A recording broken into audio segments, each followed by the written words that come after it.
Good morning students. बेटा मैं doctor Babita Yadav, सह आचार्य भूगोल विभाग, बीए पार्ट थर्ड की पेपर सेकंड पढ़ाने जा रही हूँ। और इसमें अपन कर रहे हैं भारत के भौगोलिक प्रदेश। तो इसका वर्णन हम करेंगे।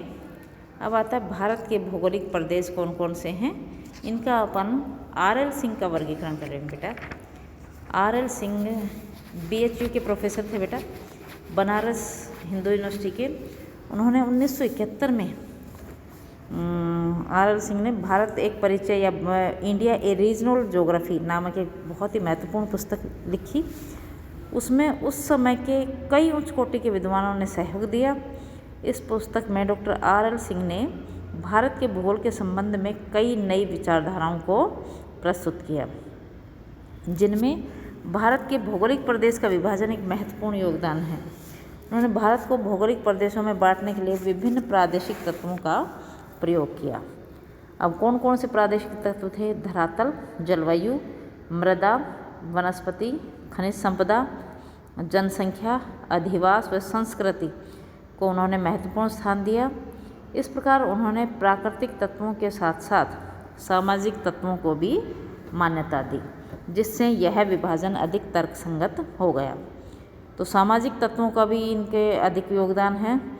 इन तत्वों के आधार पर आर.एल. सिंह ने सारे भारत को बेटा 4 वृहद प्रदेशों में, मैक्रो रीजन्स जो है वो 4 हैं, और 28 मैसो रीजन्स में बांटा। इन मैसो प्रदेशों को कुल मिलाकर 67 प्रथम क्रम के, 196 सेकंड नंबर के प्रदेशों में बांटा गया। तो वृहद प्रदेश हैं जिसमें सारे भारत को 4 प्रमुख भागों में बांटा गया है। सबसे फर्स्ट है हिमालय पर्वतीय प्रदेश। हिमालय पर्वतीय प्रदेश देखिए ये कौन सा है। ये प्रदेश की प्रमुख विशेषताएं नवीनतम भूगर्भिक संरचना है। हिमालय पर्वतीय प्रदेश की नवीनतम भूगर्भिक संरचना यहाँ की प्रमुख विशेषता है। और अति विषम उच्चावच है, ऊंची ऊंची हिमाच्छादित चोटियाँ हैं, गहरी नदी घाटियाँ हैं, और शीघ्र तीव्र प्रवाह में बहने वाली नदी प्रणाली, घने वन, इनकी प्राकृतिक ऊंचाई के साथ साथ परिवर्तित, इनकी जो वनों की प्रकृति है वो ऊंचाई के अकॉर्डिंग बदलती रहती है। तो सांस्कृतिक लक्षणों में जैसे कम जनसंख्या पाई जाती है, नदी और सड़कों के किनारे छोटी छोटी बस्तियां हैं, छोटे छोटे सीढ़ीदार खेत मिलते हैं, और विस्तृत मानव रहित क्षेत्र है ये, एकाकी जीवन पद्धति आदि प्रमुख हैं। इन लक्षणों के कारण ये प्रदेश भारत के अन्य भौगोलिक प्रदेशों से भिन्न है। तो ये इनकी भौगोलिक विशेषताएं हैं। सेकंड आता है भारत का विशाल मैदान। अब इस विशाल मैदान की क्या विशेषताएं हैं बेटा? यहाँ पर इस जो हिमालय पर्वतमाला है उसके जस्ट दक्षिण में ये नदी घाटियों द्वारा बना हुआ विशाल उपजाऊ मैदान है। इसमें सबसे उपजाऊ प्रदेशों में इसकी गणना होती है। ये एक उच्चावचीय लक्षण विहीन स्पष्ट मैदान है, अर्थात इसमें कहीं भी उबड़ खाबड़ भूमियाँ नहीं हैं। इसका 90% एरिया है वो कृषि से आच्छादित है, कृषि क्षेत्र है ये सारा।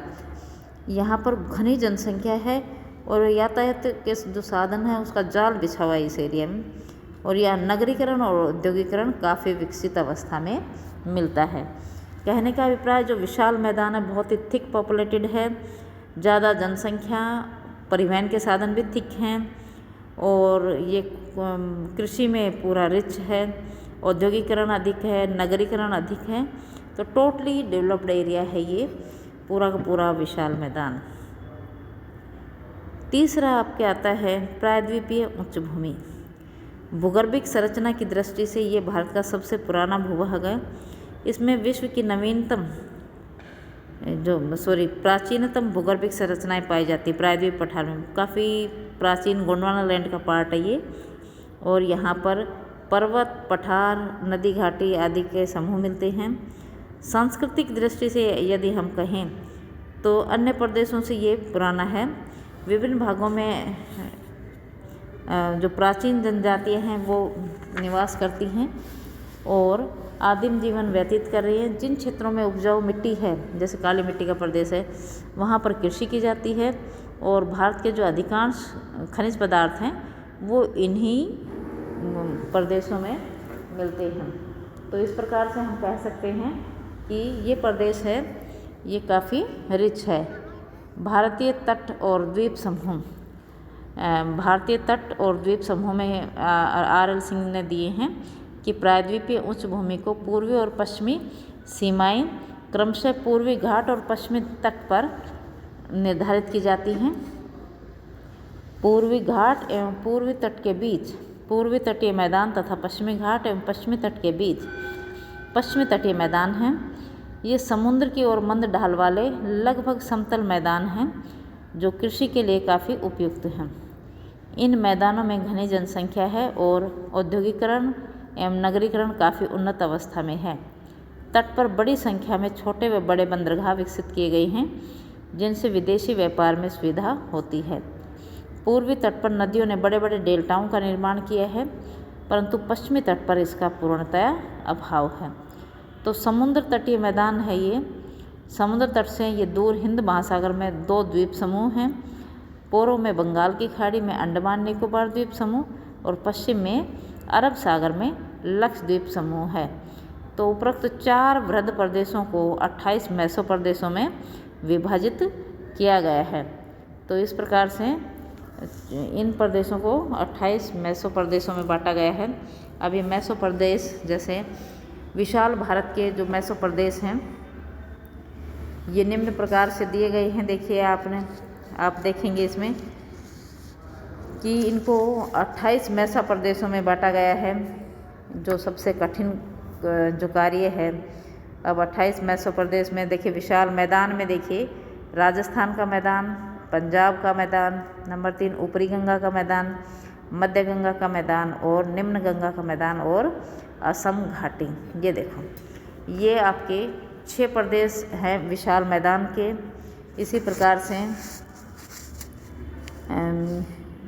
ये देखिए हिमालय पर्वतीय प्रदेश, हिमालय पर्वतीय प्रदेश को भी इन्होंने RL सिंह ने 5 मेसो प्रदेशों में बांटा है।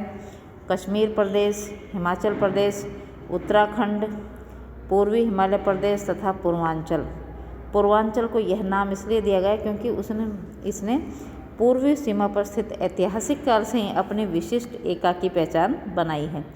इसमें पूर्वी पहाड़ियों के अतिरिक्त कछार का मैदान भी शामिल है। कश्मीर हिमालय में संपूर्ण जम्मू कश्मीर राज्य को शामिल किया गया है। इसी प्रकार हिमालय प्रदेश में भी एक संपूर्ण राज्य का प्रतिनिधित्व करता है। उत्तराखंड पहले उत्तर प्रदेश का भाग था जो अब संपूर्ण राज्य का दर्जा मिल चुका है। पूर्वी हिमालय सिक्किम, पश्चिम बंगाल के उत्तरी भाग में स्थित पहाड़ी प्रदेश, अरुणाचल प्रदेश को मिलाकर बनाया गया है। तो इस प्रकार से हिमालय प्रदेश को 5 मेसो रीजन्स में बांटा गया है और प्रायद्वीपीय उच्च भूमि है इसे 13 मेसो प्रदेशों में बांटा गया है जिसमें देखिए आता है और 96 द्वितीय क्रम के प्रदेशों में इसमें बांटा गया है। तो इसमें है उदयपुर ग्वालियर प्रदेश, मालवा प्रदेश, बुंदेलखंड प्रदेश, विंध्याचल बघेलखंड प्रदेश, छोटा नागपुर का पठार और विंध्याचल बघेलखंड, छोटा नागपुर, मेघालय मिकिर प्रदेश, महाराष्ट्र, छत्तीसगढ़, उड़ीसा उच्च भूमि, दंडकारण्य, कर्नाटक पठार और आंध्र का पठार, तमिलनाडु का पठार, इस प्रकार से बांटा गया है। और नंबर 4 आता है भारतीय तट व द्वीप समूह। भारतीय तट और द्वीप समूह को 10 प्रथम क्रम के और 24 द्वितीय क्रम के भागों में शामिल किया गया है। तो ये 10 जो प्रथम क्रम के हैं वो देखिए ये आपके इसमें आता है आपके प्रथम क्रम में गुजरात का प्रदेश, पश्चिमी तटीय प्रदेश, पूर्वी तटीय प्रदेश और भारतीय द्वीप समूह। तो इस प्रकार से है। और प्रथम क्रम के प्रदेशों में गुजरात के प्रदेश को 2 भागों में पश्चिमी गुजरात प्रदेश और पूर्वी गुजरात प्रदेश। इसी प्रकार से आपके कोंकण पश्चिमी तटीय प्रदेश को कोंकण तट, कर्नाटक तट और मालाबार तट। इसी तरह पूर्वी तटीय मैदान को तमिलनाडु तटीय प्रदेश, आंध्र तटीय प्रदेश और उत्कल का तटीय प्रदेश। और भारतीय द्वीप समूह को अरब सागरीय द्वीप समूह और बंगाल की खाड़ी के द्वीप समूहों में बांटा गया है। Thank you.